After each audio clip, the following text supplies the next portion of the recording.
Now, in a related development, North Tongu MP Samuel Okujeso-Ablakwa is calling for the setting up of a special parliamentary committee to monitor how the executive is dealing with the coronavirus situation. Speaking on the floor, he said such a move will ensure the situation is properly contained. Mr. Ablakwa is also asking the executive to urgently provide to Parliament requests for approval for the $100 million the president says will be dedicated to contain the virus. Joseph Opoku-Gakpo joins us via telephone with details. Now, Joseph, what reason has the Member of Parliament given, especially considering the fact that there is already a health committee of Parliament? That's exactly the reaction he's been getting from other members of Parliament, including Alexander Fanyo-Markins of Futu, as well as Frank Anodomplov of Intawam, who are making the point that any such monitoring of the development with regards to the disease should go to the Health Committee in particular. We are waiting for the Deputy Majority Leader and the Speaker to pronounce on that any moment from now. But other MPs have also been raising other issues with regards to the coronavirus. The Member of Parliament for Tamale North made the point that there are some members of Parliament who've traveled in and out of the country for a while now who should undergo some form of screening so that then no one ends up infecting MPs broadly. Samuel George, who is the MP for Ningu Pram, has also been asking that sanitizers have been provided in the House, but he says what the House actually needs is an automated one so that then the sanitizers that's been distributed do not even become a source of infection. Ras Mubarak, the MP for Kumbungu, has also been asking that we should see a situation where, to a certain extent, public officials and members of the public who come around Parliament to observe proceedings should be stopped because these are not normal times, and maybe third parties who visit the chamber could end up infecting MPs one way or the other.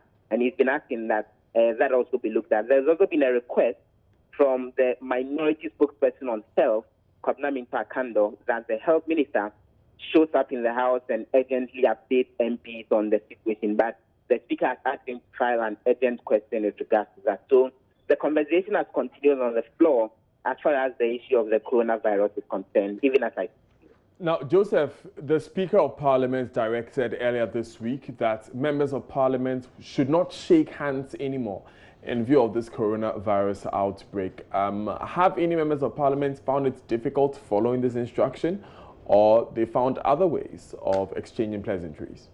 It actually looks so. Right on the floor, when MPs walk in and all, we see situations where they are not exactly shaking hands. They are exchanging elbow as a form of greeting. Some are holding both of their hands and pointing it to their faces and greeting the way that the Japanese do it as a way to exchange greetings so that then they wouldn't have to shake hands. But interestingly, right on the floor of Parliament, even as the conversation continued on the issue of the coronavirus, which is actually not the subject matter for discussion, Deputy Majority Leader Joseph only outlined the business of the House for next week, and the conversations that follow have been taken over by the issue of the coronavirus. We've seen a situation where the Ningu Pram MP, Samuel George, approached Zanoto Rollins, the Kwatikole MP, who tied a nose mask over his nose and also gave him a glove to wear on his hands. And Zaneto herself has also put that on, even as they say they are continuing the education to draw members of the public's attention to the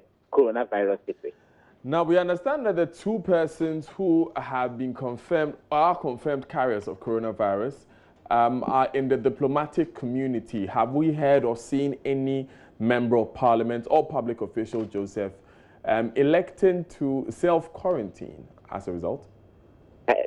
Not yet, at least right here on the floor of the House. And this is something that some of the MPs, including Al-Hassan Suhini as well as Ras Mubarak, are asking that the Speaker get done as far as MPs who've been out of the country for some time now are concerned. And when the two of them raised the issue, Al-Hassan Suhini actually mentioned some names of MPs who've been out of the jurisdiction over the last few days. And the Speaker in response said that the medical officer here in Parliament should liaise with the state officials so that then any possible screening could happen. But in terms of self-quarantining, none of the officials here in Parliament who have been out of the country for a while now have actually done that. Thank you very much, Joseph Opoku-Gakpo, for joining us with those updates. Expect more on the COVID-19 outbreak in later bulletins.